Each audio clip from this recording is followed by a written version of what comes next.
How can spirituality and money not coexist? They have to. When you want to scale your business, never scale it with money. Money is spiritual, man. It's Lakshmi. What else you want? How much more spiritual you want to be than Lakshmi?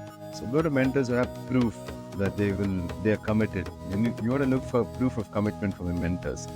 They're committed, then you go with them. If you're a committed person, you'll find committed mentors. If you don't have a unique offering with some specific knowledge that gives transformation, better, bigger, faster, and more than your competitors, you're not going to get people. Law of justice is that justice is the privilege of the powerful. It's the only one that I've seen that holds across any country. It's an international law. It all boils down to commitment. If you got commitment, you'll make it happen. If you don't have commitment, you'll make excuses. That's all. But still, there's no substitute for Shanti Kriya than developing sincerity and developing sharpness in what you're doing. Become intense. So which gods and goddesses are responsible for wealth? We know Lakshmi, but are there other gods and goddesses? It's not the gods and goddesses who are responsible for wealth. It's your own goals. You can be a complete atheist and still make money if you have goals. There are a lot of atheists who make money, like Elon Musk. Which god is he praying to? And as expected, we got a lot of questions about which kriya can we do, which mantra can we do, which meditation can we do to... No mantra needed, no meditation needed, only Shanti Kriya. That's why you start. Yeah, because this thing actually works and you have to commit even to do 20 days of it for 1 hour. You have to commit. You have to make the time for it. Then only you'll realize money is not for everyone. If you don't have commitment, you can't do it. You need goals and you need to be committed to those goals. Both you need to make money.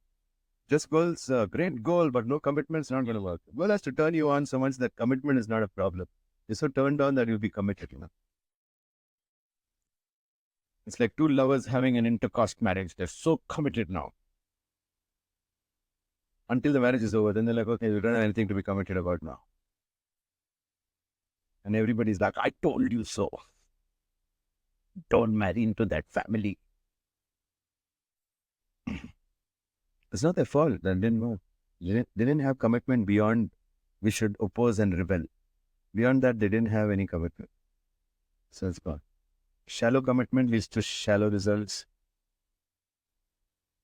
Deep commitment leads to deep results. So regarding money, there are also two opposite teachings. One is you have to be content with what you have.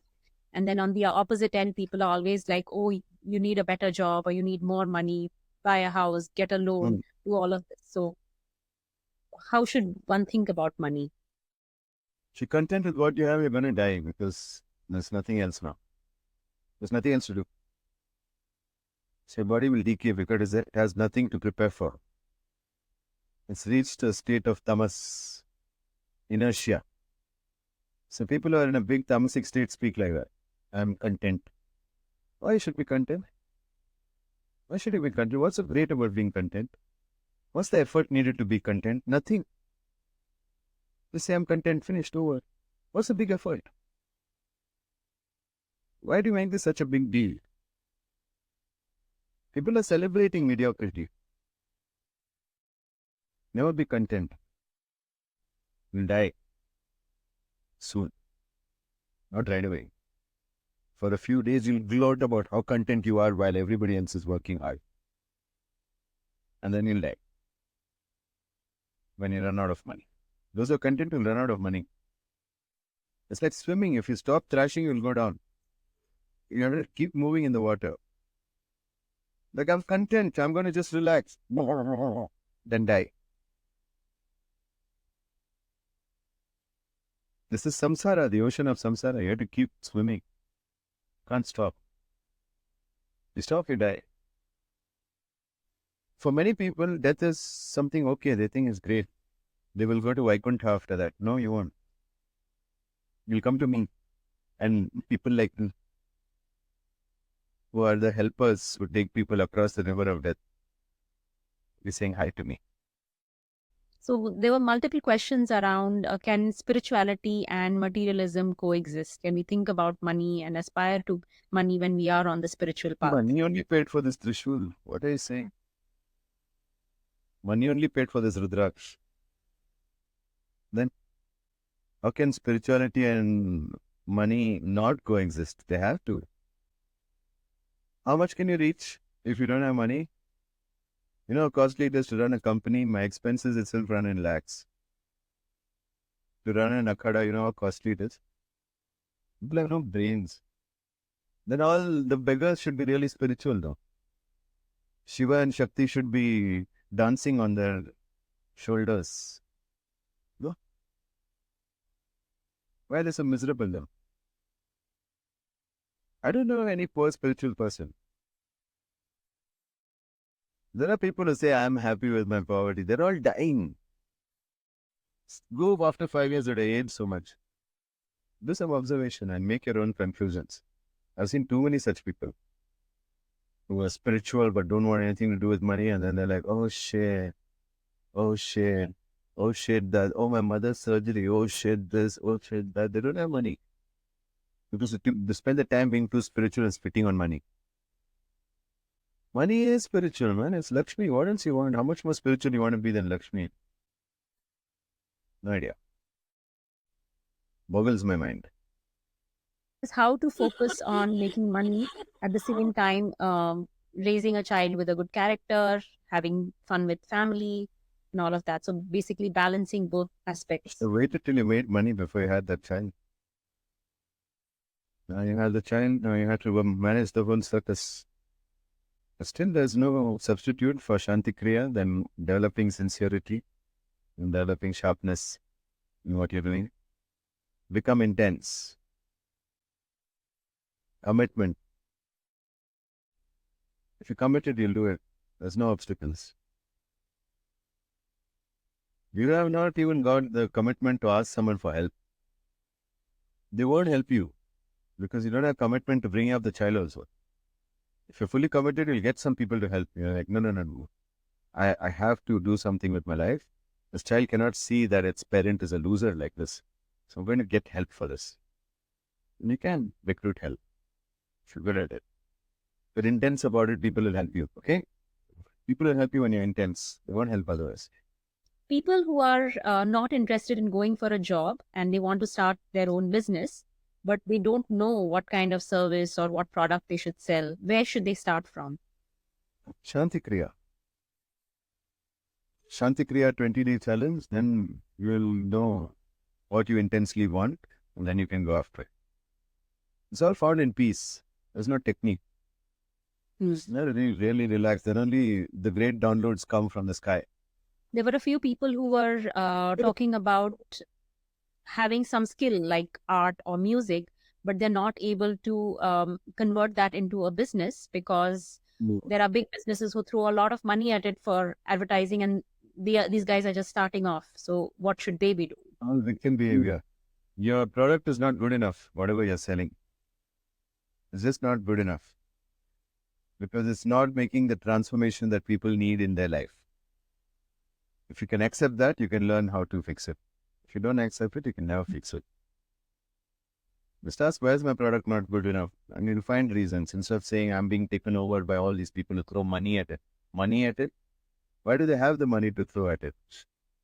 Why do you not have it? And advertising is the stupidest way to get people. I don't advertise. I make podcasts. I give people a lot of knowledge and value for free. And then they come looking for me because they want to learn. Because they're already grateful to me, that's why. And why should I advertise? You don't have the patience. You want to make money fast. That's what you think advertising will do. But it's not a sustainable way to make money, advertising. Advertising is a crook's den. The advertising agencies are all crooks. They can't measure the reach. They're saying branding, and then they take a lot of money, and the company is also not sure what is the return. They can't put it. They're doing it for status. Oh, my competitor started taking hoardings. I also have to take. Oh, my competitor is making ads on TV. I also have to make. And that's how ad companies have been selling. Very few people know what they're doing in ad companies. Very few people. Most of them are leaving the ad company and starting their own. doesn't know how the money is made. When you want to scale your business, never scale it with money. Scale it with people. Money will come automatically. Being committed people just who are as committed as you. If you have 1,000 employees also, they should be as committed as you, then you'll be unstoppable. But you don't have that much commitment to make sure that even all the 1,000 employees are committed as you.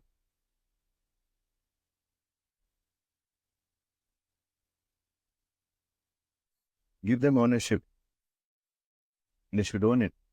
They should feel this is my company. Then only they can do. You make all the decisions, then don't expect others to work around with you. There were questions about debt. So people are in a lot of debt. What can I do about it? Or they are earning, but their money is going in paying off their father's debt or something like that. So they just want to get out of the cycle so that they can earn money. Not a strong where motivation. You need to do Shanti Kriya and get turned on by something. No Laksha, no Lakshmi. Lakshmi get turned on by this. I want to repay my loans and then do what? What are you going to do with your life after you repay your loans? That's what she's interested in. She's not interested in you repaying your loans. Nobody's interested in you repaying your loans. They're interested in what you'll do after that. Most of the people who don't repay their loans don't have anything exciting to do after they repay their loans. That's why they're not excited. They don't have motivation. They keep beating the same horse and then say, nobody's buying this, nobody's buying that. They keep crying. Must be Sade Sati.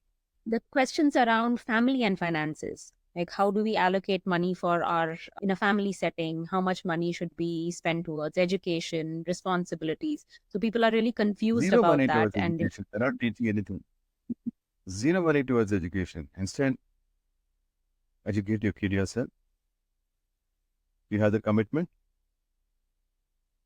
You see now the parents' lack of commitment, the excuses. And I asked this question. They're not committed to bringing up kids. It's a fact. They don't care about the kids.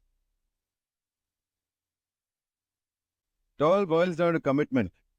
If you got commitment, you'll make it happen. If you don't have commitment, you'll make excuses. That's all. It's so simple. If you can't get it, you can't get it. People will cry somewhere after hearing this. How can I help you? I can't help you. I have some questions that are directly from the audience. The first one is how to spend without thinking of saving and still have a lot of money. Get committed to making money. You'll never have to think. I never think before spending. I booked a flight now. I had to change my flight. I didn't think a second about it because I have money to pay for it. I'm paying 25% of the charge of the flight extra. It's no problem. So you shouldn't have to think about money. Yeah, you reach that stage when you start making money. And Lakshmi blesses you enough, then you don't have to think about money. You only think about tasks and how much will it cost and you get it done. You don't have to think. You can afford to make mistakes. Your learning curve goes up even more, because you can afford to make mistakes and recover fast. You're not like stuck because you lost $10,000. No, you're not stuck because of that. It's not a problem. You lose $100,000 also, you should be like, yeah, no problem. Is it possible to generate wealth from our savings? Can we just depend on that and generate a lot of wealth? Not a lot of wealth, but you can generate some amount of wealth. If you invest in silver, you'll get some liquid wealth that you can use. If you invest in mutual funds, you'll lose your money. If you invest in real estate, your money will get stuck. If you invest in stock market, you'll lose all of it.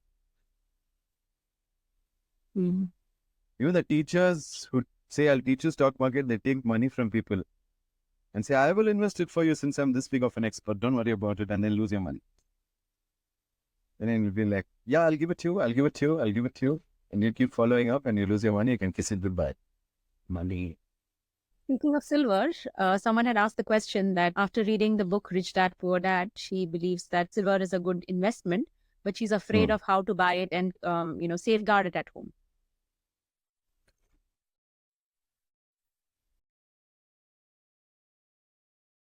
Buy silver bonds. You don't have to buy silver. The government releases gold and silver bonds. Both are pretty good. Gold also is not going down. But silver grows faster because it's used in electronics and other things. So it's industrial use, right? Silver has industrial use. Gold doesn't have industrial use. Silver grows. Next question is, in astrology, Shani is responsible for law of justice. What is the law of justice for money and wealth? Is there one? My head is spinning. Who's responsible for law of justice? So much themes, Nari. Tell me again. Shani. Is responsible for justice. Yeah, law of justice. And what The is the law law of of justice justice? is that the law of justice is that justice is the privilege of the powerful. This is the only one that I've seen that holds across any country. It's an international law. Justice is the privilege of the powerful. If you're not powerful, you can kiss your justice goodbye. And this is such an easy thing to understand. Are you powerful or not? If you're powerful, you'll get your justice. If not, you won't. So just move on. When you're entitled to justice without having power, you can forget about it.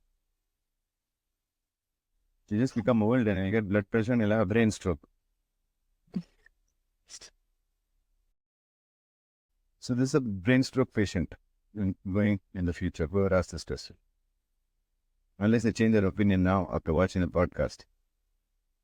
Is money and wealth related to Dharma? Does everyone have to earn wealth? Is that a basic Dharma? Yeah. Like money comes when you do your Dharma. When you have a lakshya and you start moving towards it, artha comes. That's wealth. When artha is there, you can get kama. When you have money and then you don't have stress, that's when you can get into an erotic mood and have kama, which is basically sexual pleasure. And that kama, if you have a good guru, you can use that kama to become immortal. Moksha. Moksha is becoming immortal then. Asatoma satgamaya, tamasoma jyotirgamaya, mrityorma amritam gamaya. Take me from death to immortality, says the Vedic hymn from the Upanishads. Now what? Were they on drugs, your ancestors? Wrote this? Mrityor mokshya mamritat. Liberate me from death, but never from immortality. Mrityunjay mantra. Were they high, your ancestors, when they wrote that? Moksha means immortality. Please understand. Moksha doesn't come when you're dead. When you're dead, I know where you go. Across the Vaitarni river, where I have to fetch you and other people like me who are practicing some Agora techniques. This is what we do. And it's done in a dream, so it can take me 3 seconds, but a lot of things happen in that world. So, yeah, if you die, I know where you end up, okay? Another question is about profitable relationships. So what they're asking is there a weightage to the kind of involvement of each partner? Say one person is bringing in money and the other person is doing all the household chores. So is there a weightage to each person's contribution, or how do they look at it? For household chores, there's no weightage because you could pay someone 10,000 rupees and they'll do it. There's no weightage for that. It's worth 10,000 rupees. It can be measured, so it has a cost. That's what I'm saying. Bringing up a child with value or educating the child has no price on it.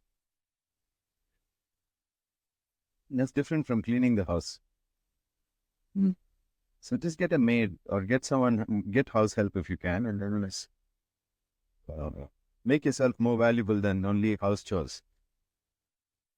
Is there a significant difference between ongoing costs such as rent or food and debt for services like courses? Or is it mainly about whether or not the spending generates liability or assets?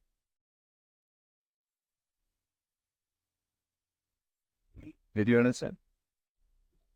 So they're asking, is there a difference between if I take a loan to pay for my rent versus take a loan for some courses that is going to help me improve myself? Courses don't help you improve yourself. Gurus do. You need mentors. Just throw a course at you, and if it's vanished, and then he's not a mentor at all. How would it be if I gave you 64-day challenge videos and I vanished? I'm not there to coach you. How will you become yogis? So invest in mentors, not in courses. Yeah, mentor may be a good investment, but check the background of the mentor and see if everyone that they're teaching is turning out okay. Then you can learn from them. I mean, if it's a real good mentor, they would already give you value before you even go, like me. I tell people, if you don't believe in me or if you don't know what I can do, go and watch my YouTube channel. So much for free, including this video. What are we charging you to watch this video? Nothing. So go to mentors who have proof that they are committed. You want to look for proof of commitment from your mentors. They're committed, then you go with them. If you're a committed person, you'll find committed mentors. I've never found uncommitted mentors in my life. I mean, I have, but I've left. I invested 30 lakhs in a mentor, and then he turned out to be all gas. But for a year, he had me convinced. For a year or two, he had me convinced that he's going to teach me something amazing. And I really cared about him more than all that. I wasn't even sure I'm going to learn something amazing because I already know martial arts, because I was learning martial arts. But then I realized, if I'm not learning martial arts, at least let me make this guy a fellow martial artist. Let me make him make a lot of money. So I went to him with a proposal where he'll be making 42 lakhs a month. I had cracked it. Me and my student Shweta, we had cracked it. And we were going in the car to meet him, to tell him about this. We were so excited. And he behaved really badly on that day with some of my other students. And I'm like, I don't want to make this guy rich. Because he has no idea how much care I'm showing. I mean, he has no appreciation for it. So I'm out of that. I didn't sit there and complain, I did so much, I still eat, da, da, da, da, da. I didn't do that. I just left. So I left. My investment of 30 lakhs is a dead investment. What is happening? I don't care about it. I've lost crores. Try getting divorced, you lose crores. If you have crores and you get divorced, you lose crores.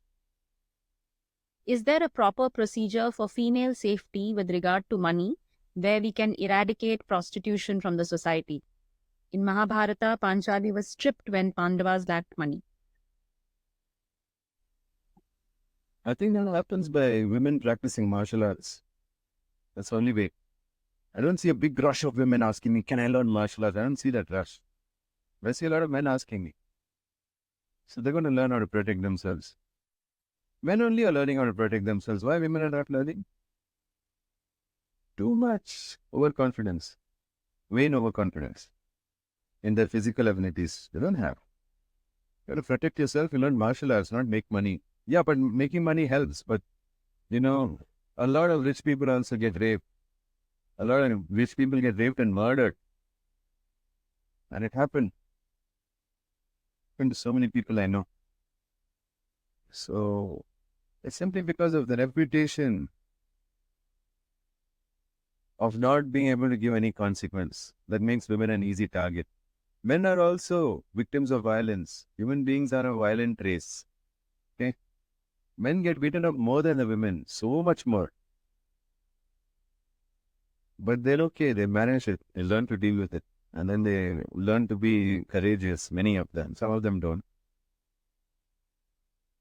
But less women learn to be courageous because they just simply they're not committed to their physical safety.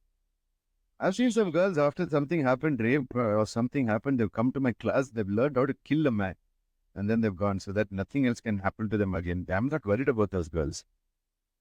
They carry weapons also. They'll do something to you if you attack them. I could rely on them to protect someone because they trained hard. They're not hungry. They're not committed. I check people's commitment.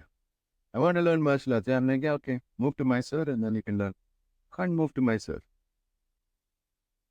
Is there a branch somewhere here like that much low commitment? If you can't learn. You have to come here, do push-ups every day and learn. Get beaten. Then only you'll learn. How many women want to go and get beaten? If you don't want to get beaten up, then you'll never learn to protect yourself. If you go to a martial art class, get beaten up. Then you'll learn. That's the only way you learn. How else will you learn? I don't know a single person who's learned cooking without burning themselves at some time. The cooking itself is so dangerous. Imagine martial arts, imagine self-defense. It's so dangerous like this. Yeah, another way to protect yourself is to always go in groups.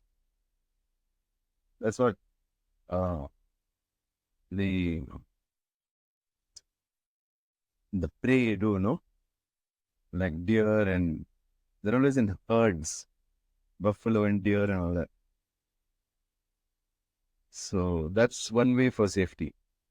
They put the children in the center and then they stand like this. And then when the predator comes, they try to fight or whatever. I don't know. Or they just sacrifice one deer baby and that. They can make a new deer baby. So if you look in nature also, nature is violent. And wow, there's so much violence. Humans are also equally violent as nature. That's a fact of the world. When you know that, shouldn't you become an expert in violence? Isn't it an essential life skill like swimming, cooking, and driving? But many people don't know swimming, don't know cooking, don't know driving, and don't know self-defense. Basic life skills. And health, how to maintain your health, they don't know. They don't have basic life skills. They're not committed to their life. You should sit back and think, what are basic life skills, and learn them. Next question is, I want to add additional source of income by selling the bracelet, necklace, and orange glass manufactured by Chamundi Gurukulam. How can I do that? You can't. We don't need help selling it. How can I make people grateful? I've tried helping others improve their health by sharing lifestyle advice, resources without expecting anything in return, but people seem uninterested or dismissive. Is he selling something that's of no value to them? You're giving them something that isn't valuable. Why don't you talk to them and ask them, why the hell didn't you find this valuable? Then you'll learn something. That's what I did. How did I start giving value every day? Because I should take the feedback. Videos that got less views, I'd make less videos like them. And videos that got more views, I'd make more videos like them. It's common sense. And figure it out. Why they're not valuing it. Just ask one of them, hey, why you didn't like this? And they'll explain why they didn't like it. I said, be honest, I'm not chastising you. I just want to know why. So that I can make it better. And most people will open up when you say that. Learn how to get feedback about your products. I'm a married woman with a decent income and my husband earns well, providing us with comfortable life. Despite this, I feel unfulfilled and I believe I'm not reaching my potential. Is this a money issue or something else? I want to work smart, not hard, following the attract, don't chase philosophy. How can I achieve this mindset and find satisfaction without feeling...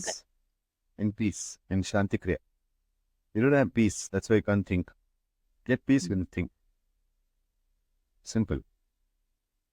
Next one. I worked hard for 22 years and earned a lot, but lost 2 crores trying to help my son set his life. What kind of justice is this? Both intentions were good. For a widow and divorcee to look after her infants and a mother to help an abused son. Why is this happening? Yeah, because you didn't master the skill of making money. You worked hard in a job for 22 years. It's not good enough. And you take that feedback that it wasn't good enough without getting your ego in a bunch. Learn. When have you stopped learning? Go and find your learning and put one flower wreath on it. Find the grave of your learning and put a flower wreath on it and beg it to come back. Wherever you buried it. Practice Shanti Kriya. You have not even learned the basic teaching that justice is the privilege of the powerful. No power expecting justice. You can expect brain stroke. Next. You want a brain stroke? Continue like this.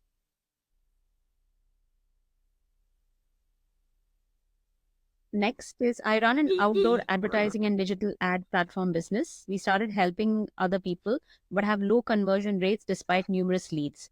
How can we improve our strategy to achieve consistent revenue and better assist these businesses? Your competitors are outperforming you in every way. That's what's happening. So get some peace and try to see why it's happening. If you don't have a unique offering with some specific knowledge that gives transformation better, bigger, faster, and more than your competitors, you're not going to get people. I have people because I'm the best yoga guru. I have a lot of competitors. They can't compete. Because I bring one thing to my yoga, which is commitment. Everybody else is committed to scaling. They're not committed to teaching. So you have to be committed to teaching. Okay. The guru is not even available. This person is, this famous person is my guru. I mean, really? What's their number? They don't know.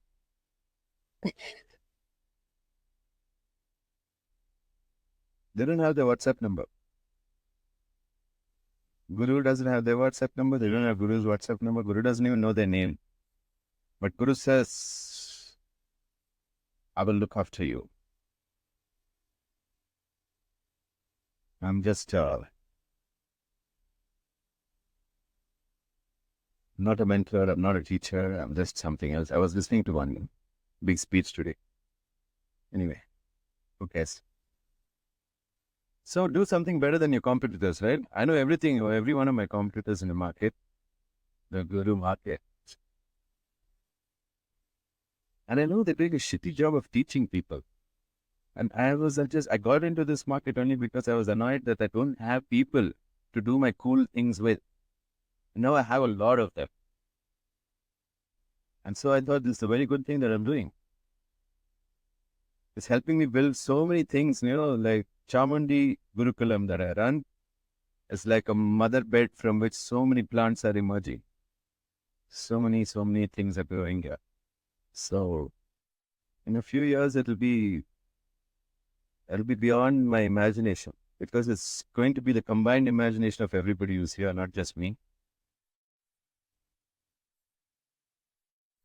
My dream for using money is to start free food for families and hospital patients. How can I earn to fulfill this desire? But why? Why do you want to give dana? You're not making any transformation in their life. Are you getting excited by this? If you're excited by this and you're committed to it, you'll do it.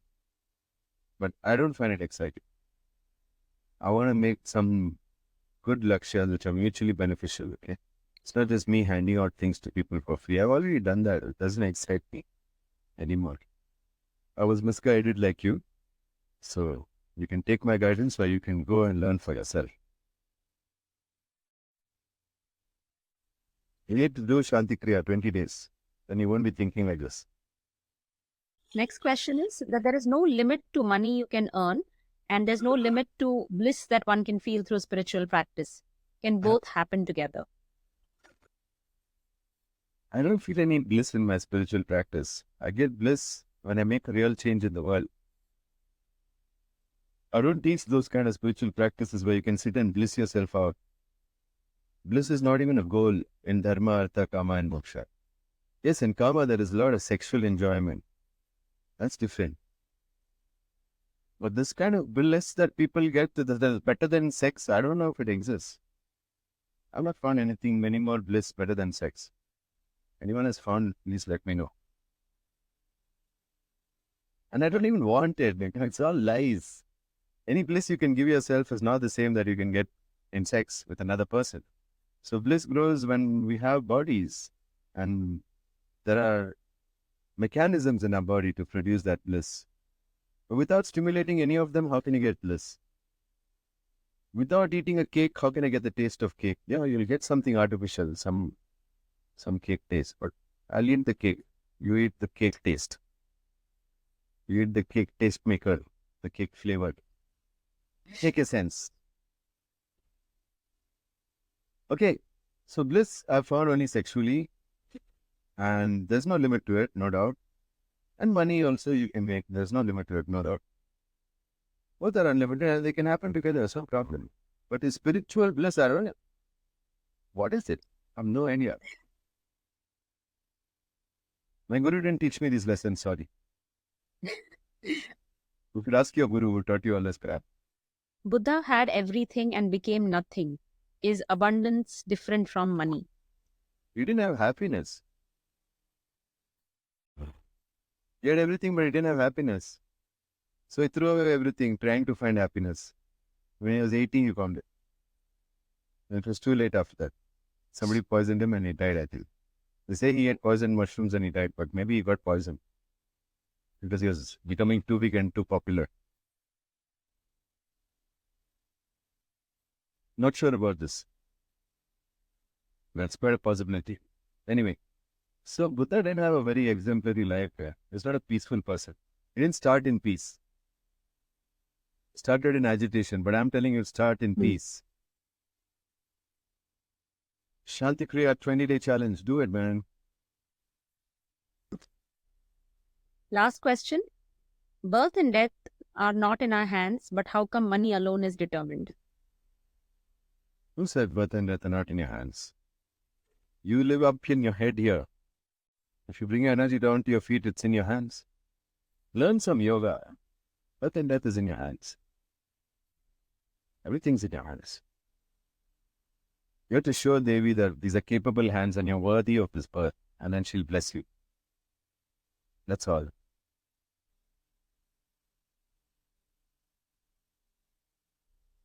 That was a long podcast. Yes. Thank you so much, Guruji. It was really mind-opening to understand about Laksha and how to get to Lakshmi with having a proper Laksha and having the commitment to go after it. Yeah, final words to those watching this. Watch it again at least 3 to 4 times. It won't go in your tail-smelly head if you don't watch it 3 to 4 times with humility. And those who think they know more than me, like, don't even bother commenting. Just go. And if you have any questions, please leave them in the comments so that I can ask Guruji in the next video. And if you got value from this, please share this video, please like it and subscribe to our channel because we have lots of more exciting videos planned for you. Oh yeah, this is just the beginning. There's lots more. Thank you, Guruji, and we'll see you in the next video. All right, thank you.